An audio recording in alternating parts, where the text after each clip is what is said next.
Welcome back to our YouTube channel. उम्मीद है कि आप सब ठीक ठाक होंगे, हम भी खैरियत से हैं। और हमारा कंटेंट जो है वो हॉरर स्टोरीज़ है, जैसा कि आप लोगों ने पहले हमारी पुरानी वीडियोस में देखा ही होगा। अगर नहीं देखी है तो जल्दी से जाके देख लीजिए और चैनल को सब्सक्राइब करिए, वीडियोस को लाइक कीजिए। आज की जो स्टोरी है वो मेरी अपनी ज़ात की है और मैं वो शेयर करना चाह रही हूँ आप लोगों से। तो स्टोरी ऐसी कोई बहुत लंबी नहीं है, छोटी सी है, पर हाँ क्योंकि मेरी अपनी ज़िंदगी से रिलेटेड है तो मुझे काफ़ी डिफरेंट भी लगती है, थोड़ी हॉरर भी है। और स्टार्ट करते हैं। तो स्टोरी ऐसे थी कि मैं 11 साल की थी जब फर्स्ट टाइम ऐसा हुआ। मेरी बहन की नई नई शादी हुई थी उस टाइम, और मैं अपनी बहन से बहुत ही ज़्यादा अटैच थी। तो उनकी शादी पे मैं बहुत ज़्यादा इमोशनली वो हो गई थी कि पता नहीं कहाँ चली गई हैं, और डिस्टर्ब हो गई थी काफ़ी। और बस मैं उदास उदास थोड़ी रहती थी। लेकिन सडनली वन डे ऐसा हुआ कि रात में 12 बजते ही मुझे बहुत ज़्यादा खौफ तारी होने लगा और मुझे रोना आने लगा। मेरा दिल करा कि मैं बहुत ज़ोर ज़ोर से धाड़े मार मार के रोने लगूँ। अब मैं क्योंकि अब छोटी थी, 11 साल के बच्चे को इतनी अकल होती है, तो मुझे इतना समझ नहीं आया, मैं रोने लग गई। मैं अपनी अम्मी और अपनी एक दूसरी बड़ी बहन के साथ सो रही थी उस टाइम पे। तो मैं लेटे लेटे ही अचानक मैं रोने लग गई। तो मेरी बहन ने मुझसे पूछा कि क्या हुआ है तुम्हें। मैंने कहा पता नहीं क्या हुआ है, मुझे डर लग रहा है और मुझे रोना आ रहा है। तो वो भी परेशान हो गई कि पता नहीं क्या हो रहा है इसको। अम्मी को बुला लिया उन्होंने। तो अम्मी ने मुझसे पूछा कि लाइबा तुम्हें क्या हो रहा है, क्या हुआ है। गम्मी पता नहीं क्या हो रहा है, और मुझे बहुत बस मेरा दिल करे कि मैं बहुत ज़ोरों से रोऊँ। और फिर थोड़ी देर में ऐसा हुआ कि मुझे एक काले सा साया अपने आसपास नज़र आने लगा, जो मेरे आसपास चल रहा था, और वो गैलरी से अंदर आता था, फिर गैलरी में चला जाता था। हमारा कमरा था, कमरे के साथ गैलरी थी। तो मैं मुस्तकिल देख रही थी वो गैलरी से अंदर आ रहा है और बाहर जा रहा है, और वो मेरे आसपास घूम रहा है, और मैं बस खौफजदा हो रही थी बहुत ज़्यादा। तो यही सिलसिला हो रहा था और मुझे बहुत ज़्यादा खौफ आ रहा था। फिर खैर अम्मी ने मुझे आयतुल कुर्सी पढ़ाई, और अम्मी ने कहा कुछ नहीं हुआ, तुम शायद तुम वैसे ही तुमने कोई ख्वाब देख लिया। मैंने कहा मैं सोई नहीं, मैंने कोई ख्वाब कैसे देखा होगा। और फिर खैर मैं सो गई। जब मैं सोई तो मैंने ख्वाब में देखा कि ऐसे बॉक्सेस हैं कांच के, चकोर चकोर जैसे सौदे की दुकान पे होते हैं जिनमें अंदर चावल भरे हुए होते हैं, जो ट्रांसपेरेंट होते हैं। उस तरह के बॉक्सेस हैं लाइन से बने हुए, और उनमें खून है और ऐसे कुछ अतड़ियाँ हैं, दिल हैं, गुर्दे, इस तरह की चीज़ें हैं, और वो खून में ऐसे बिल्कुल लबालब है, और वो सब बहुत ज़्यादा अजीब सा कोई रूम है। तो वो मैंने देखा और मेरी आँख खुल गई। उसके बाद जब मैं उठी तो मैं वही अजीब सी कैफियत थी और मैं डर रही थी, तबीयत मेरी कुछ सही नहीं हो रही थी। तो मैंने अम्मी को बोला, अम्मी ने कहा कुछ नहीं होगा। खैर अम्मी ने मुझे मंजिल का पानी पढ़ के पिलाया और बोला कि तुम आयतल कुर्सी पढ़ो, सही हो जाएगा, कुछ नहीं हुआ, तुम वैसे ही तुम्हें कोई ख्वाब आया इसलिए तुम खौफज़दा हो रही हो। लेकिन मतलब दिन गुजरते के साथ से जैसे जैसे टाइम गुजर रहा था, ऐसा हो रहा था कि मैं आंखें बंद कर रही थी तो मुझे मुस्तकिल वही विजन आ रहा था, वो बॉक्सेस थे और उसके अंदर जो खून था और क्या चीज़ थी उसमें। बस मुझे मुस्तकिल मैं आंखें नहीं बंद कर पा रही थी, इस खौफ से कि मैं आंखें बंद करूँगी तो मेरी आंखों के सामने वही मंजर आएगा दोबारा से। तो दूसरे दिन भी यही हुआ कि रात 12 बजे और मुझे बहुत ज़्यादा रोना आने लगा। मैं फिर रोई, फिर खैर एक दिन और इसी तरीके से गुजर गया, और मैं इतनी ज़्यादा खौफज़दा हो रही थी कि मैंने कहा बस मेरी बहन को बुला दें और खाला को बुला लें, और मेरी कज़न्स का मैं उनका नाम लेने लगी कि उनको बुला लें। बस मुझे ये था कि सब मेरे पास आ जाए, सब कोई मेरे पास आ जाए, और मैं बस डर रही थी बहुत ज़्यादा। हालांकि मेरी बहन, बड़ी बहन मेरे पास थी और अम्मी थी, सभी थे, लेकिन बस मैं खौफज़दा हो रही थी काफ़ी। फिर तीसरे दिन ये हुआ कि जब मैं बहुत ही ज़्यादा रात में वही हुआ कि मैं रोने लगी, और तीसरे दिन ये हुआ कि आंखें मैं खोल भी रही थी तब भी मेरी आंखों के सामने वही मंजर था कि बस खून है, और वो बॉक्सेस के अंदर अजीब से दिल गुर्दे पड़े हुए हैं, क्या है, गोश्त है, कलेजी है, और बहुत ज़्यादा खून खून है उसमें। तो और वो जो काला साया था उसे मैं देख रही थी कि मेरे आसपास घूम रहा है, और वो कुछ, मैं कोई भी कुछ कर नहीं पा रहा है क्योंकि वो किसी को नज़र नहीं आ रहा, सिर्फ मुझे नज़र आ रहा है, और वो मुझे तंग कर रहा है।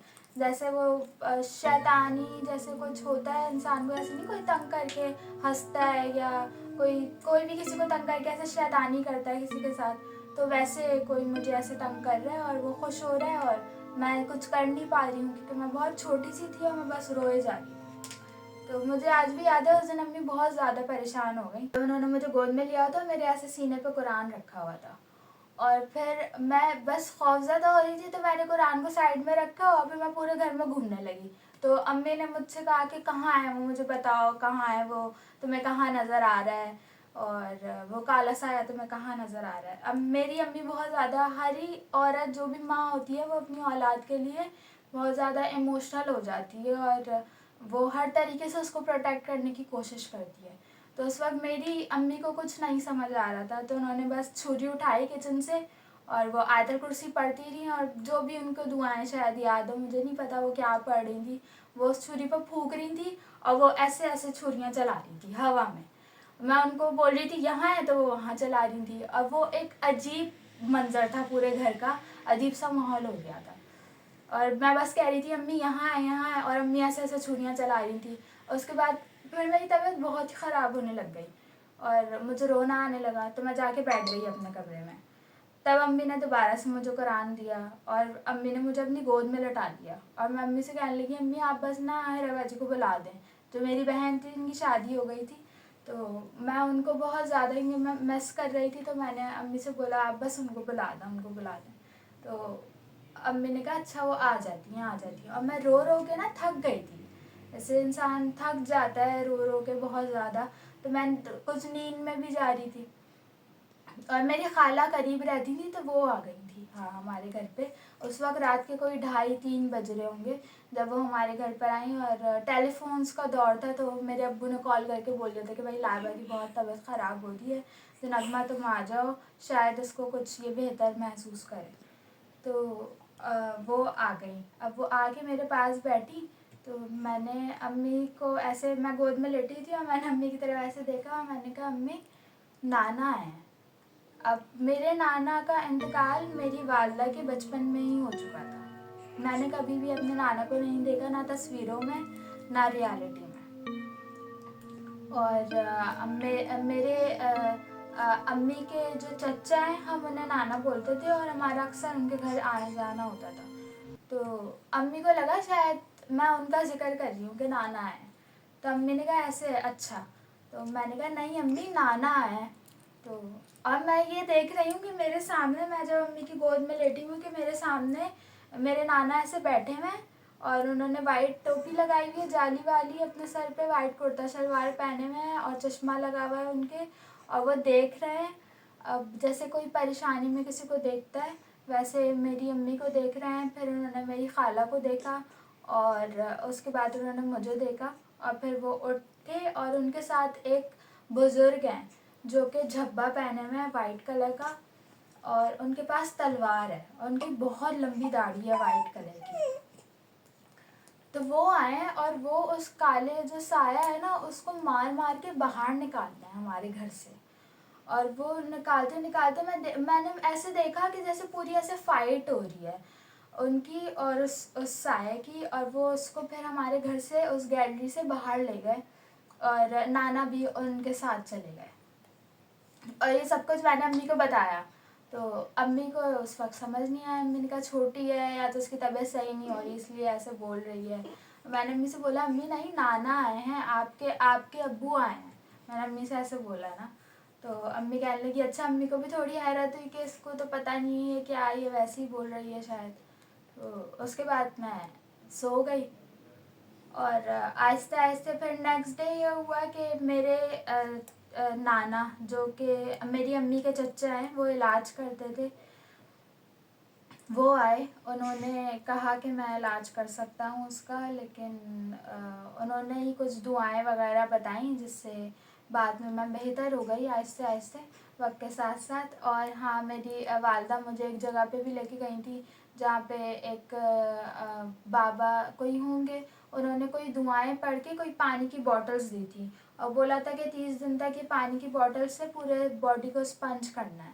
تو یہ صحیح ہو جائے گی. اور کچھ دعائیں دی تھی پڑھنے کے لیے، جو انہوں نے بولا کہ یہ بچی خود پڑھ لے یا ان کی والدہ جو ہیں وہ پڑھ کے سنا دیں.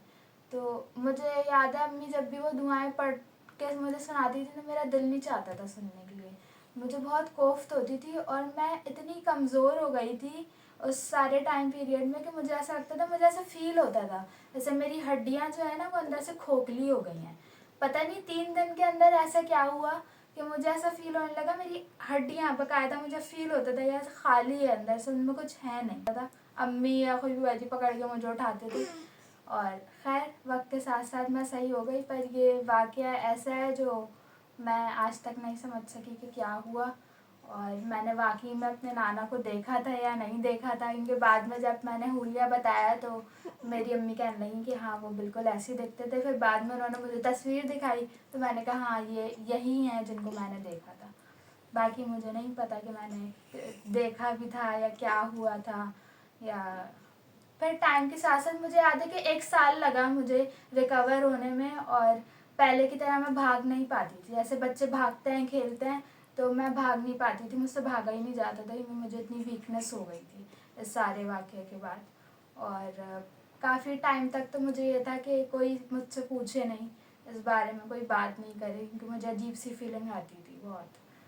بس آج کا یہی قصہ تھا. امید ہے کہ آپ لوگوں کو پسند آیا ہوگا، اور اگر اچھا لگا ہے تو لائک کریے گا. اللہ حافظ.